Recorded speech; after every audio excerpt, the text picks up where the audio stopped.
She fainted at the pharmacy, and the CEO who caught her refused to let go. The prescription slip trembled in Elizabeth Grant's fingers before her body gave out on the polished pharmacy floor. She didn't register the fall, didn't process the pharmacist's startled cry, or the scatter of vitamin bottles toppling from the display like dominoes of a life she could no longer hold together. All she knew was the wave of exhaustion pulling her under. And somewhere in that void, steady hands catching her before she hit the ground. This channel delivers deeply emotional, dramatic stories inspired by strength, pain, love, and resilience. Every story explores moments of betrayal, sacrifice, healing, and unexpected twists, told with cinematic intensity and raw emotion that stays with you. Please hit the like button, subscribe to The Ultimate Story, drop comment where you are watching us from in the comment section, and lastly turn on the notification bell so you never miss a new story. When consciousness returned 22 seconds later, she found herself looking up at the most intense pair of storm gray eyes she'd ever encountered. Eyes belonging to a man in a tailored charcoal suit that could have covered 3 months of her rent. A man who was holding her as though she were something precious instead of broken. "Easy," he murmured, his voice low and anchoring. "The pharmacist is getting water. You're safe." No. The word barely made it past her lips, but Elizabeth forced herself upright despite the way the room swayed. "No ambulance. I can't pay for. I'm okay." She wasn't okay. She hadn't been okay for 8 months, 3 weeks, and 6 days. Not since the medical bills started arriving faster than she could hide them, turning her carefully built life into something she no longer recognized. "You just collapsed," the man said, and he still hadn't released her elbow. That small point of contact, the only thing keeping her tethered to reality. "You need medical attention." "I need iron infusions," Elizabeth heard herself say, and God, when had her voice gotten so hollow? "Which apparently cost more than my monthly income now. So unless you're handing out miracles between picking up your prescriptions, I just need to stand up and figure out my next impossible decision." She was crying. Sweet heaven, she was crying in front of a complete stranger in Martin's pharmacy at 3:45 on a Tuesday afternoon. Rock Bottom had fluorescent lighting and smelled like hand sanitizer mixed with the death of dignity. The man, tall, maybe mid-30s, with the kind of presence that suggested boardrooms and power lunches, everything Elizabeth's world wasn't anymore, stared at her like she'd just revealed something that physically hurt him. "How much?" he asked, his voice quiet but steel-edged. "I'm sorry." "The treatment. How much does it cost?" Elizabeth wanted to tell him this wasn't his concern, wanted to collect whatever scraps of pride she had left and walk out of this pharmacy with some semblance of self-respect intact. But exhaustion had worn through her defenses.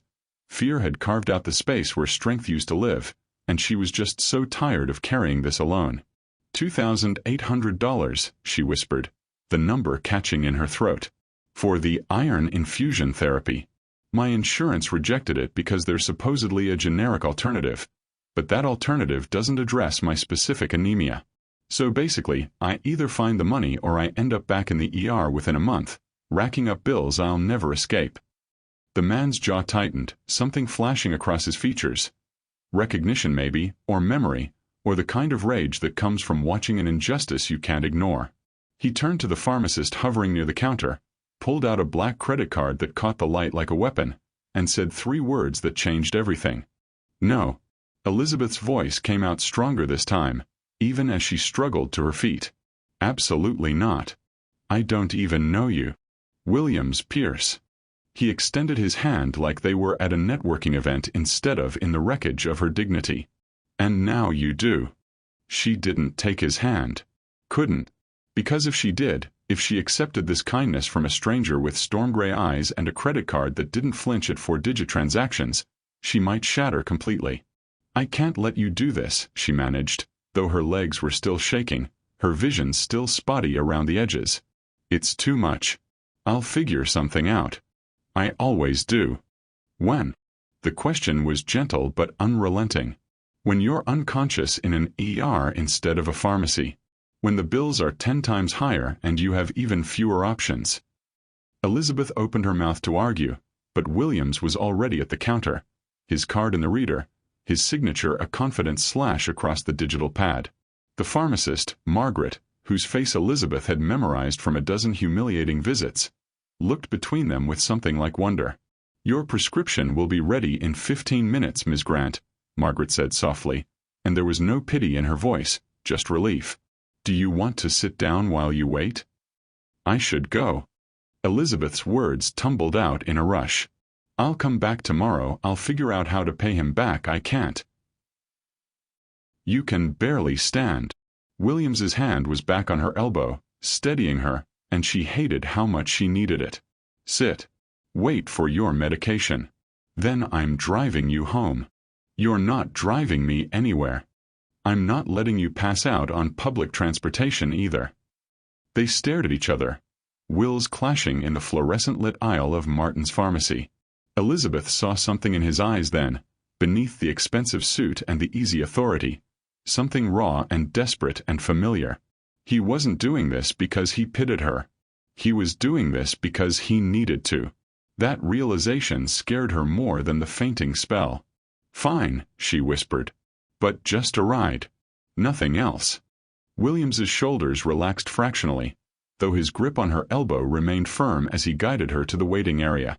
She sank into the plastic chair and he sat beside her, maintaining that careful point of contact like he was afraid she'd disappear if he let go.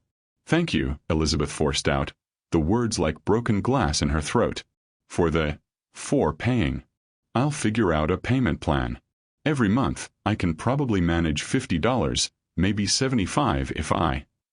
"Stop." Williams's voice was quiet but absolute. "Just stop." They sat in silence while the pharmacy hummed around them. Elizabeth noticed his hands then, how they gripped his knees too tightly, how his breathing was measured and controlled like he was counting each inhale. She recognized that rhythm. She'd learned it in therapy, back when she could still afford therapy. He was having a panic attack, or fighting off having one. "Are you okay?" The question slipped out before she could stop it. Williams laughed, sharp and humorless. "That's what I should be asking you." "I fainted." "You look like you're about to." His gray eyes snapped to hers, startled, and for a moment the expensive facade cracked completely. "I'm fine." "Yeah," Elizabeth said, recognizing her own lie in his mouth. "Me too." The hallway light flickered on the third floor, casting Williams Pierce's expensive suit in strobing shadows that made him look less like a boardroom predator and more like a man deeply out of his element. Elizabeth fumbled with her keys, hyper-aware of every detail he must be cataloging. The crack in her doorframe, the notice taped to her neighbor's apartment, the faint smell of mildew that no amount of cleaning could eliminate. "You don't have to come in," she said, key finally sliding into the lock. "I'm here." Mission accomplished.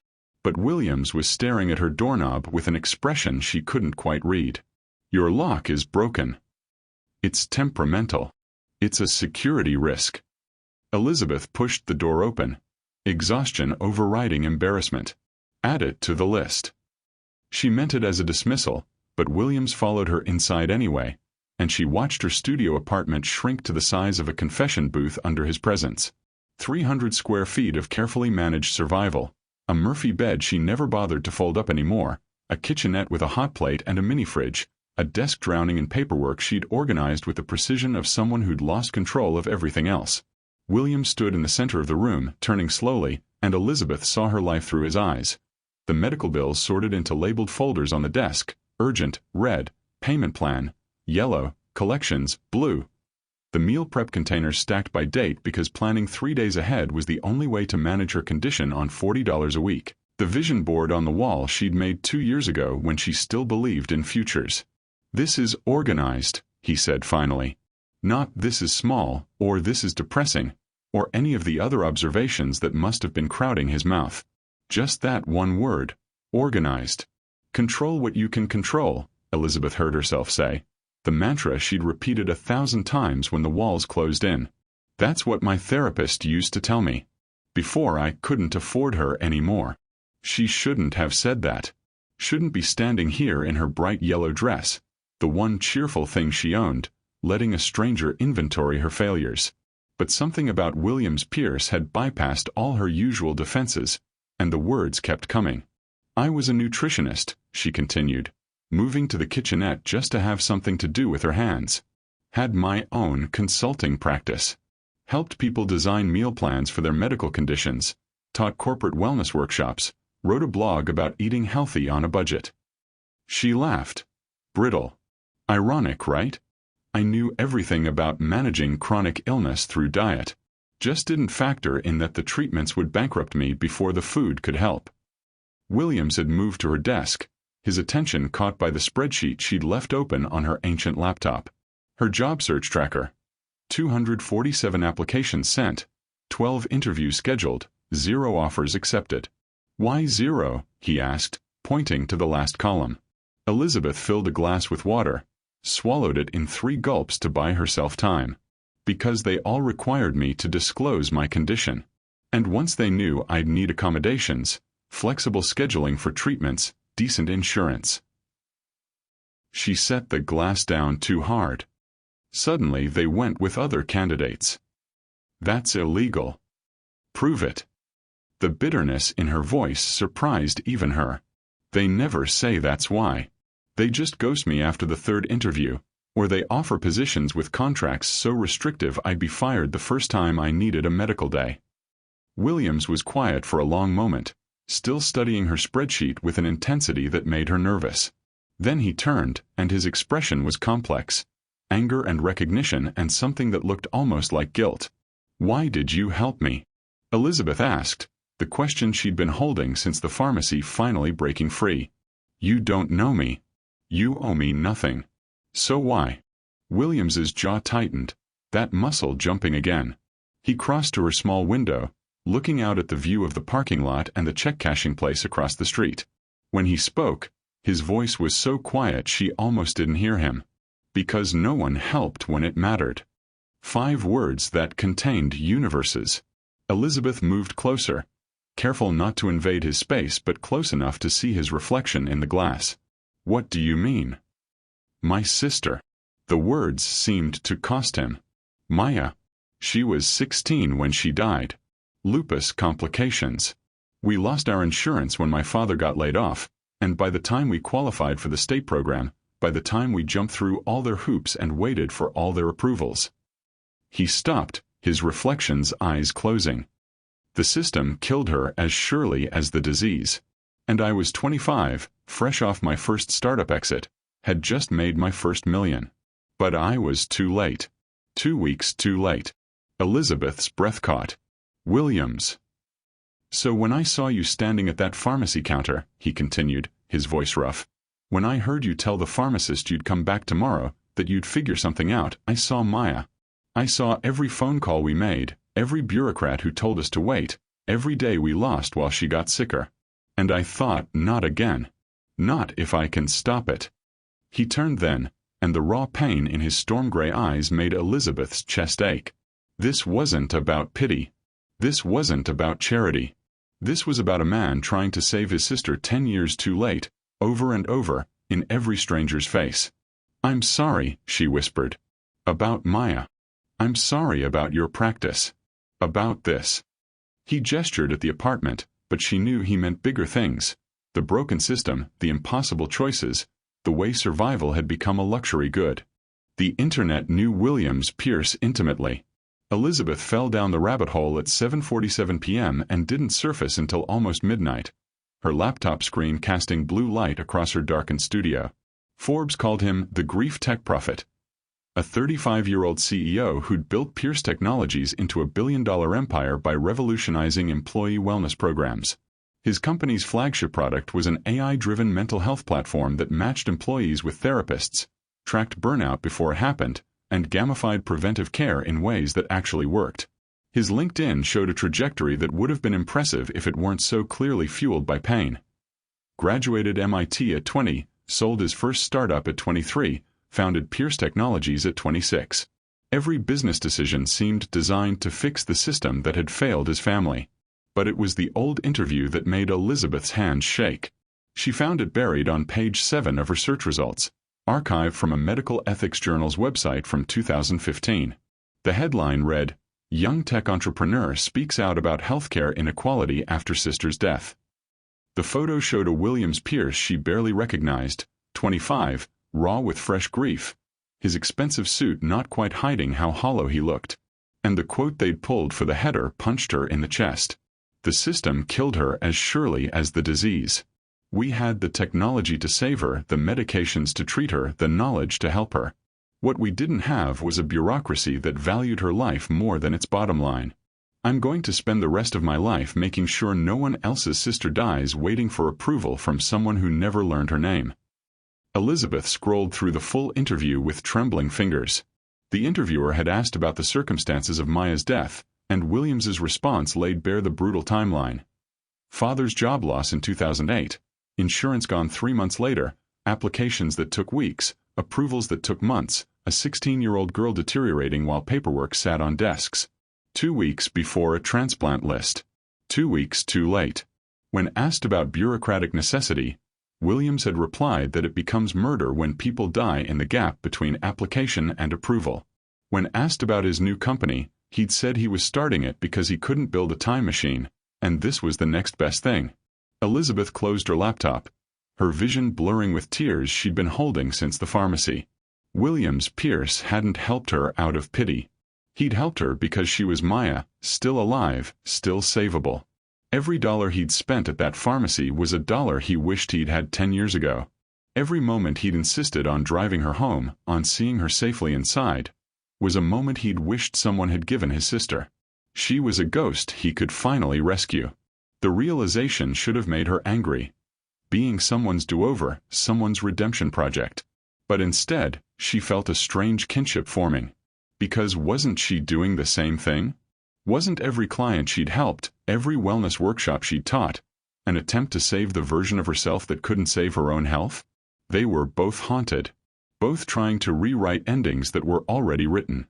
Elizabeth picked up her phone, stared at his contact information. Her thumb hovered over the delete button for a long moment. Then she opened a new message instead. I Googled you. I know about Maya. I'm so sorry. She hit send before she could second-guess herself, then immediately regretted it. It was 11:43 p.m. He was probably asleep or in some important meeting or... Her phone buzzed. I figured you would. Most people do eventually. I'm sorry for dumping that on you today. You had enough to deal with. Elizabeth stared at the message, then typed back. You didn't dump anything. You told me the truth. That matters. 3 dots appeared, disappeared, appeared again. Finally. Want to get coffee sometime? Somewhere that's not a pharmacy? Her heart did something complicated in her chest. This was a bad idea. Getting involved with someone who saw her as a second chance to save his sister, who'd already crossed too many boundaries in one afternoon, who lived in a world so far removed from hers they might as well be different species. Yes, she typed. But somewhere cheap. I'm buying, and my budget is roughly $7. The response came instantly. I know a place. Tomorrow at 2. I'll text you the address. It's a date, she sent, then immediately followed up with, not a date. Just a coffee date. A friend coffee date. A thank you for not letting me die coffee date. She could almost hear his laugh in his response. Understood. Friend coffee thank you date it is. Good night. Elizabeth. Good night. Williams. She set her phone down and stared at her ceiling, where water stains formed continents she'd named during sleepless nights. Tomorrow she was having coffee with a billionaire who'd saved her life. Tomorrow she was going to sit across from a man who looked at her and saw his dead sister. Tomorrow she was probably going to make every mistake she'd sworn not to make after the last 3 disasters she'd called relationships. But tonight, for the first time in 8 months, 3 weeks and 6 days, Elizabeth Grant fell asleep without that familiar weight of dread pressing on her chest. Tonight, she had medication she could afford and a text thread that felt like hope. It was enough. Mama Rose's food truck occupied a corner lot between a laundromat and a tattoo parlor, its bright pink paint and hand-lettered menu a middle finger to gentrification. Elizabeth arrived 10 minutes early, watched Williams pull up in his Tesla, and felt the cognitive dissonance of her 2 worlds colliding. He ditched the suit for dark jeans and a gray Henley that somehow made him look more intimidating, not less. Money had a way of clinging to people even when they tried to dress it down. "This is perfect," Williams said, studying Mama Rosa's menu board with what looked like genuine enthusiasm. "I haven't had real arepas since college." "Let me guess," Elizabeth said. "You studied abroad in Venezuela?" "Colombia. Junior year. Changed my life." He stepped up to the window. "Dos arepas de pabellón, por favor." "Why?" He glanced at Elizabeth. "Reina pipiada," she finished, then added in Spanish. "Why dos cafés, por favor?" Mama Rosa herself appeared at the window. 60-something, aproned, with eyes that saw everything. She looked between Elizabeth and Williams, then directly at Elizabeth, one eyebrow raised in a question that needed no words. "You sure about this one, Meja?" Elizabeth shrugged back. "No idea, but we're about to find out." They sat at one of the plastic tables bolted to the sidewalk, their knees almost touching in the cramped space. Williams had insisted on paying despite Elizabeth's protest, which meant she still had her $7 budget intact and a debt she didn't know how to repay. "So," Williams said, wrapping his hands around his coffee cup like he needed something to hold on to. "Weird first coffee date, that's not a date, right?" "I've had weirder." Elizabeth bit into her arepa, the familiar flavors grounding her. "Once went on a Tinder date with a guy who spent 2 hours explaining his cryptocurrency portfolio. This is better. Low bar. You'd be surprised how many men can't clear it." They ate in companionable silence for a moment. Around them, the city hummed, traffic and conversation, and the tattoo parlor stereo playing reggaeton. It felt real in a way the pharmacy hadn't, less like a crisis and more like a choice. "Can I ask you something?" Williams set down his arepa. "Yesterday, you said you'd figure something out. You always do. What did you mean?" Elizabeth's appetite vanished. "You really want to know?" "I wouldn't ask if I didn't." She set down her own food, wiped her hands on a napkin. "I meant I'd skip the iron infusion and take oral supplements instead, even though they don't work as well for my type of anemia and they destroy my stomach lining. I meant I'd ration my multivitamins, take them every other day instead of daily. I meant I'd pick up extra gig work, maybe DoorDash at night, even though driving while anemic is dangerous and I've already dozed off at red lights twice." She met his eyes. "I meant I'd survive another month and deal with the consequences when they caught up to me. That's what I always do." Williams had gone very still. "Elizabeth. Don't." She held up a hand. "Don't look at me like that. Like I'm some tragedy you need to fix. I've been managing this for months. I had a system. A system that ended with you unconscious on a pharmacy floor. But I'm still here." The words came out fiercer than she intended.